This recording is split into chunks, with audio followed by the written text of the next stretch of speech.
Welcome to the deep dive.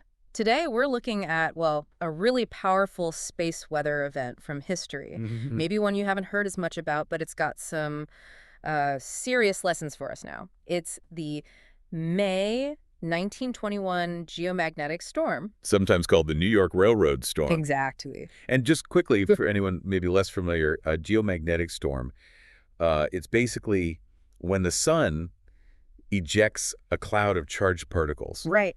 and that cloud slams into Earth's magnetic field, interacts with it. Think of it like, I don't know, a solar gust hitting our planet's protective shield. A big gust sometimes. And for you listening, always aiming to get up to speed on important stuff quickly, this deep dive should give you a really solid handle on this event and, importantly, why it still matters. Yeah, and if you find this sparks your interest in the underlying physics, It might. there's actually a great free space physics course. You can find it at spaceinfo.clublearn. It really digs into the fundamentals. Good resource. So our mission today is pretty straightforward. We're using an article detailing the storm and that course announcement as our base. And we want to pull out the key insights, Yeah. maybe some surprising facts about this May 1921 event. And figure out what it tells us about today. Exactly. Okay, so let's get into it.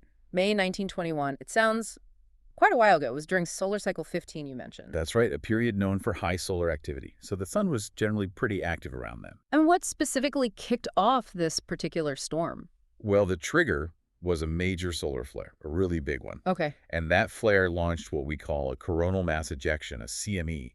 Basically, a huge blob of plasma and magnetic field hurled out from the sun. And that hit Earth. Yep. Traveled through space and smacked into Earth's magnetosphere on May 13th, 1921. And this wasn't just a minor event, was it? How strong are we talking? No, not minor at all. We measure these things using the Dynast Index Disturbance Storm Time Index. Think of it like a measure of how much Earth's magnetic field is squeezed. Lower number means stronger storm. Exactly. And for this 1921 storm, estimates put the deaths somewhere between -850 and -900 nanoteslas, maybe even a bit lower. Whoa. How does that compare to, say, a typical storm? Well, a storm we might call moderate today could be around, say, -50 NT. Something like -100 is strong. So -850, -900. That's really up there.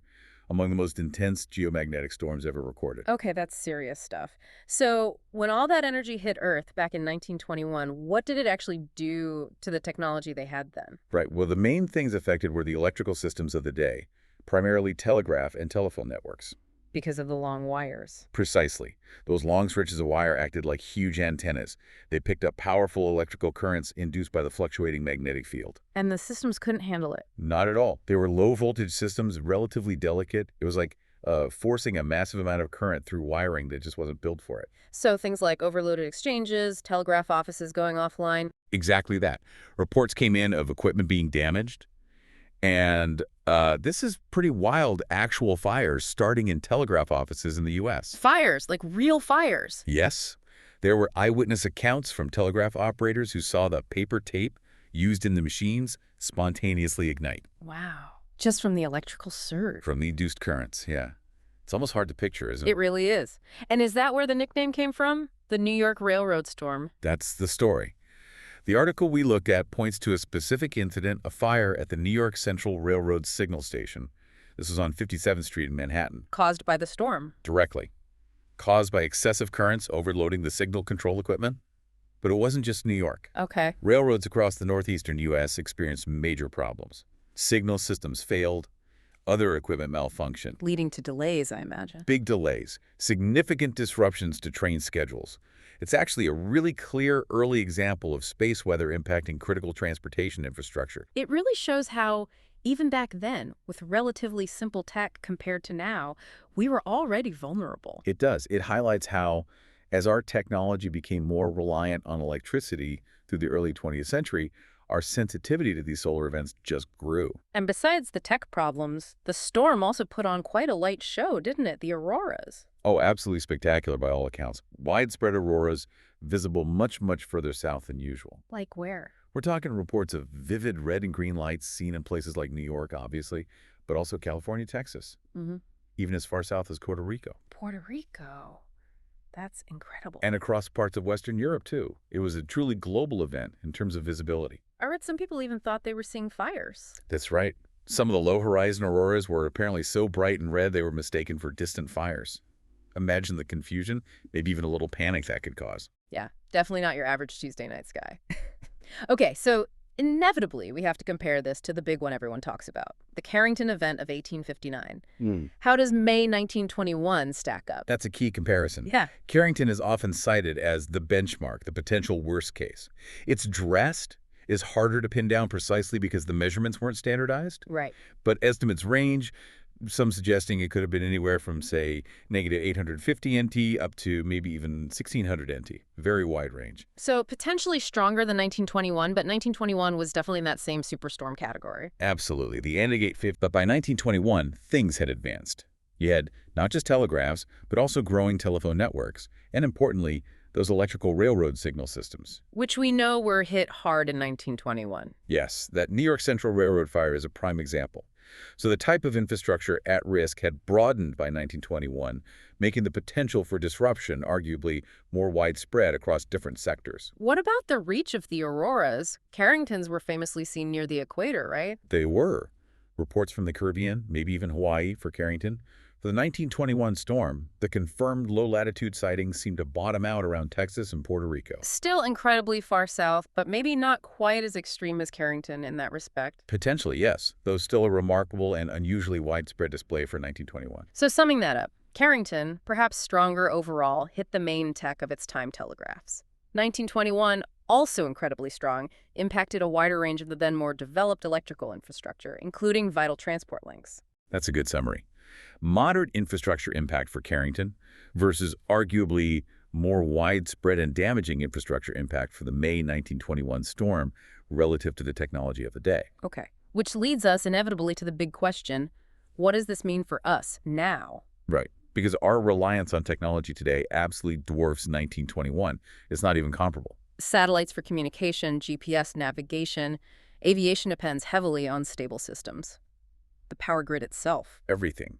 Our entire modern society is interwoven with complex, sensitive electronic systems, and that makes our potential vulnerability far, far greater. So if a storm the magnitude of May 1921 happened today, what are the potential consequences? Well, the article mentions potential scenarios that researchers and planners consider. We're talking about the possibility of prolonged, widespread power blackouts, maybe continent-wide. Continent-wide, wow. Loss of satellite functionality, think GPS, weather satellites, vital communications. The economic cost estimates run into the trillions of dollars. Trillions. That's almost abstract. It's so large. It's staggering.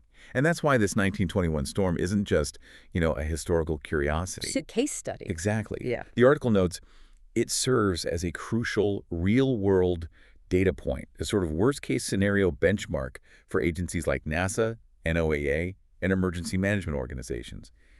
They study it to understand what an extreme event could look like and how to prepare. And we do have better monitoring now, don't we? Things like the SOHO spacecraft, Parker Solar Probe.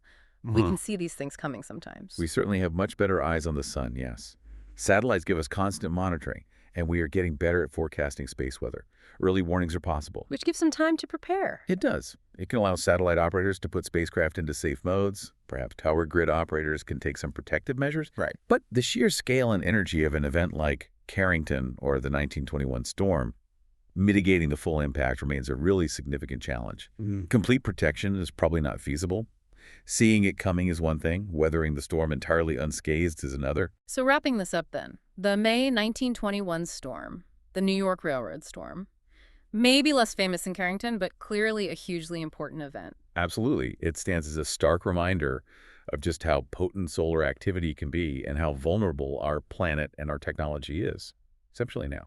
And for you, the listener, wanting that quick, solid understanding grasping this event helps frame the real ongoing risk from space weather in our super-connected world. Yeah, it's not just history. It's about understanding present dangers and planning for the future. So here's a final thought to leave you with.